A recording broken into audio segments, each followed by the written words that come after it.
we being myself and Joey, typically do this show about a half hour after the final whistle at home games. And due to some technical difficulties on Saturday evening, we are actually taping this show today on the 6th. So we've actually had another game since, but the last game we did this, let's speak about that briefly before we get to our actual last game. So Saturday night, clinched the conference with a nice win over Kansas City, 4-1.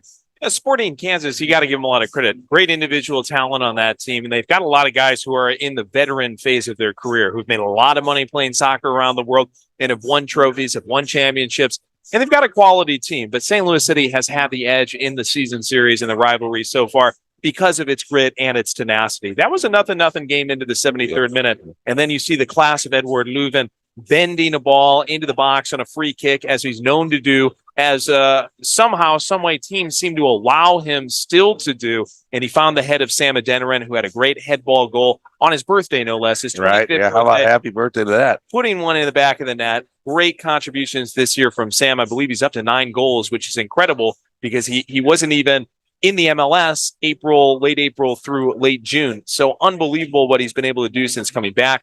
Jared Stroud is another guy who's, some would say, come out of nowhere this year. I think he had scored 1 goal in his MLS career. He's up to 5. Got a takeaway in deep. Scary Jerry materializing out of nowhere. That was about 2 minutes after Sam's goal to make it 2-0. And a lot of teams would have just taken the foot off the pedal, but a lot of teams don't have Joao Klaus, who scored twice in about 5 minutes himself to make it 4-0. What a year he's having. And we've discussed this before, but obviously him, I mean, the year the big man's having, but this whole year, even when he was out, it just seemed like next man up. 28 players have played at least 1 minute for St. Louis City, and 20 of them have scored a goal this year. And that can only help us moving into the playoffs when you got guys that are getting out on that field and it's not their first touch for the season or only their second time out there or whatever. I mean, that's only gonna help us in the long run. And the more I feel like that those guys can all get out, feel like they've contributed, that only helps us in these playoff runs.